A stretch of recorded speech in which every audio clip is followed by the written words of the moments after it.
Good morning. It is the 21st of the 5th, 2026.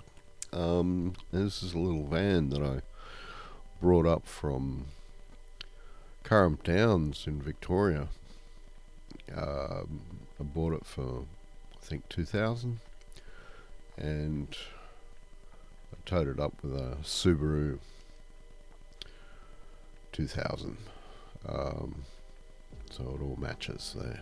As you can see, it's an old van. It's 1975 Newlands, and the interior is fairly shabby.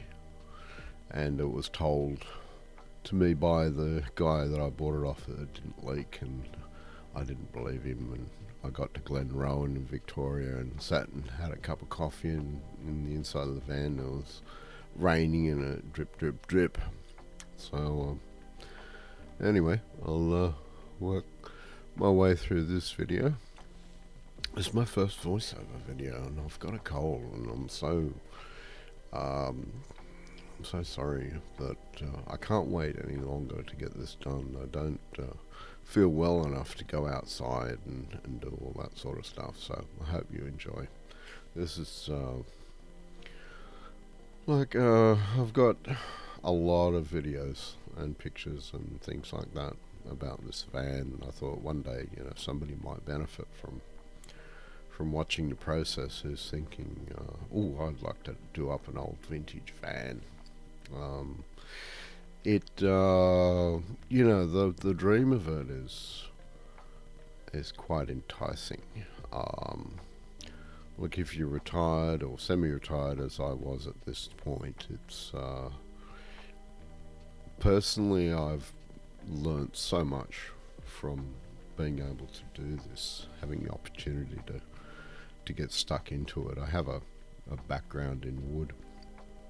I was a sawyer for 3 years and worked on hydraulics and things like that. A varied past, pulled out Volkswagen motors and gearboxes when I was a young fella, like taking things apart. And so the further I got into this one, the reality started sinking in as you take apart the interior of the van. You realise that this thing's been leaking for quite some time, and the wood is falling apart, and you wonder how you actually got it up there. And you can see from the stains in the wood that there's several places that needed attention. That's some of the stuff that you pull out of an old van, and not all of it. There's quite a bit once you get into it. The van originally came from South Australia, apparently, and the owner, before the owner I bought it from, said that he used to go out in the deserts with it, hence the big old tyres that he had on it, and I think he took it four-wheel driving. I like the bones in this van. The bones are solid. The interior's crap, but didn't worry me too much. I thought, oh yeah, we'll just strip it out, put some new wood in it, and away we go. That was far from reality. I bought this van, I think the photographs are from 2015 from memory, and I'm still working on it, much to my family's surprise. You're still working on that? Yep. So if you've ever stripped out an old van and you have succeeded in getting it to some sort of interesting situation, hats off to you. It's a big job. It's 50 years of rot and rubbish in this van that you have to clear out, and it takes a while to figure it all out. It was wired up for 240, as you can see there, and wired up for 12 volt as well, and some of the wiring was fairly dodgy. Excuse if there is double photos of anything there. I have sorted it out the best I could. I thought it would be good to put a monitor in there and a computer as well. before I stripped out all of the wood. I don't know why. I'm planning on, at the time I was planning on getting it registered and going camping, of which I did. I got it registered, got it out there on the road, and it's a lot of fun. Very satisfying.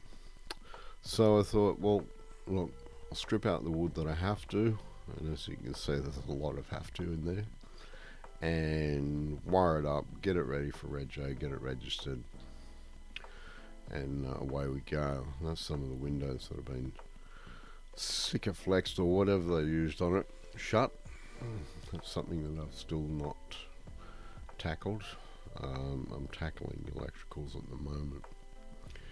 As I said, I was semi-retired and didn't have a great deal of time or energy to put towards the van, so in the backyard a little bit difficult to do, especially when the weather is inclement. So I took my time doing it, made a plan, stripped out all this old wood, and got to a point that it was solid enough to get on the road again.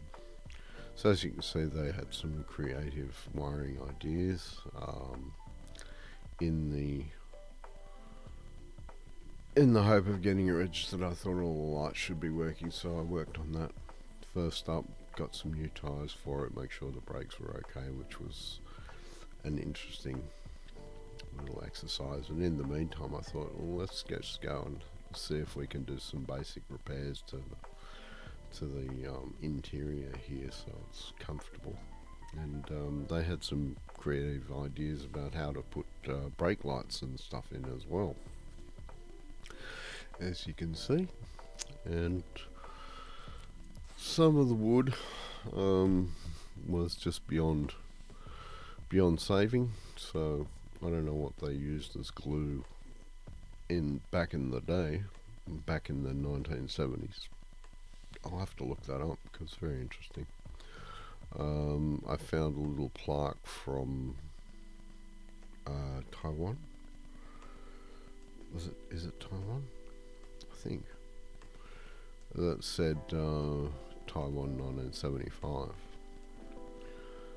So that's the van. I'll let you enjoy the rest of the pics. That's how I got it home with a board, and you can see it's got an air conditioner up there, which was one of the first things that I thought, that's got to come out. I'm not going to have that hanging off the back. Surprised that it lasted so long. That's the tarp that came with it, and in the middle of replacing the lights there. Didn't really patch up the holes all that well. You can see at the top there, it's pretty rotted. That's still rotted.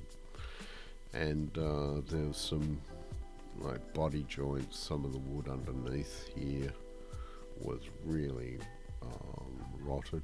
So that's the puppy dog in the background. I don't know if you can hear him or not. And I do believe that there's some artifacts in this audio recording that I have not been able to successfully delete. Yeah, so I've got a whole bunch of other photographs that I've taken at the time to put to videos. I don't want them too long. I think we're going on the 10-minute mark here, which is probably your time limit. Some of the old lighting was interesting. I'll keep them down to about 10 minutes. Please feel free to comment. Nice comments, please. And subscribe if you want to keep up to the progress of me working through this. As I said before, I found it very interesting. I learned a great deal about caravan constructions and design and all of these sorts of things. The flooring particularly, and this was a bit of a worry. It was very bouncy. It was like a little bouncy castle, the floor in this, so I pulled all that out. You'll see that in later videos. That's the size of the wheel comparison there. Look at that. That was huge. Didn't really realise it, and looking at the condition of those tyres, I'm quite surprised that I was able to get back without a flat. Towing another van, a friend's van, back from South Australia. We blew a tire at 100 kilometres an hour. Towing it with a little Holden. What was that called? Small four-cylinder Holden, and that was quite interesting. Able to get all the tyres fixed up on that. I've taken out all the gas at the moment. Replaced all this wiring. I think I need to just review that as well. Get to a point where I'm happy that it is all working and satisfactory. Okay, coming up at the end of it is now get busy and get the next one up. And thanks for watching. See you later. Bye.